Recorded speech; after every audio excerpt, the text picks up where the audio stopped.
Do you know the expression, no good deed goes unpunished?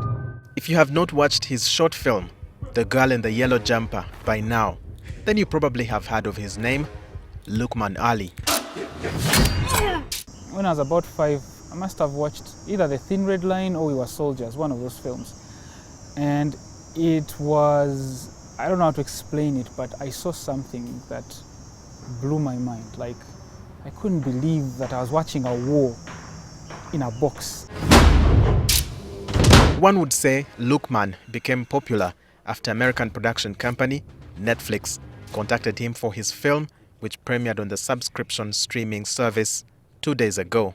But perhaps this was his Boxing Day gift. Which was very big news, of course, being the first one for Uganda. So it made me realize if they took this one, which was my very first one, 2019, it means that anything I make now will obviously qualify because I've grown, I've improved. When it comes to these international companies, I think most Ugandans will be shocked that there isn't much of Gambanogu there.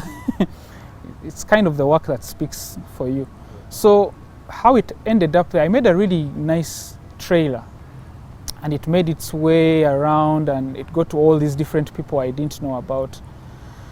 So I got a message from a lady that works at Netflix, and she told me, "Oh, we've seen this trailer. We might." And this was like maybe 6 months before they eventually took it.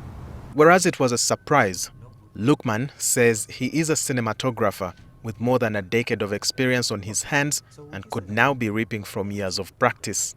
I started doing these things when I was like maybe 16, 17. I entered this whole filmmaking thing purely on I guess on passion. I didn't really know a lot about the business side of it. Having decided to forego university education for motion graphics, Loukman was well aware that he needed to be on top of his game to attract the attention of potential customers. Everything I know is either learned from trial and error or YouTube.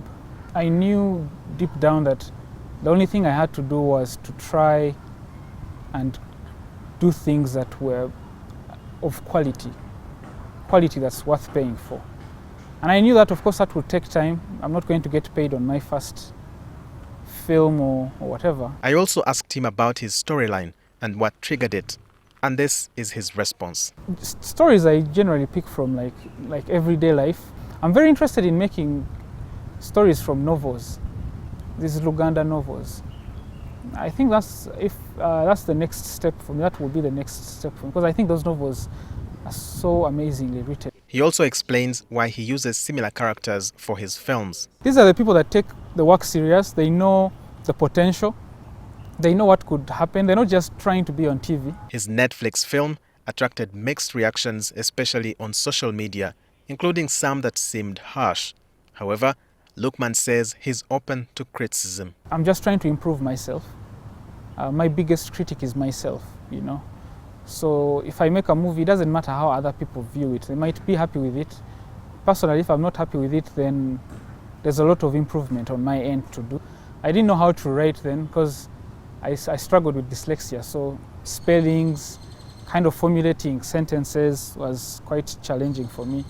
So for my very first time, I just drew the storyboard. Loukman says he faced multiple challenges, including the outbreak of the COVID-19 pandemic. So expensive to make because of the quality that I wanted.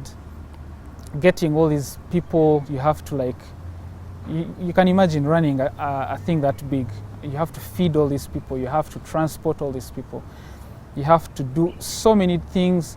It's illegal to shoot everywhere. It's like you can't shoot anywhere, you know. No one cares what you're doing. It's like if you pull out a camera, people just show up.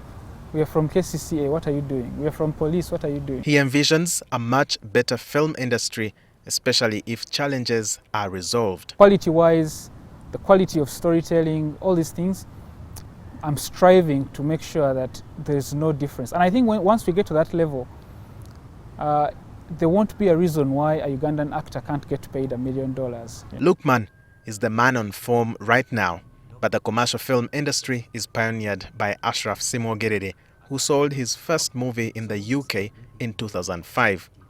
Lukman's productions may be an eye-opener for other filmmakers who would wish to break through to the international scene. Walter Mwesigye, NTV.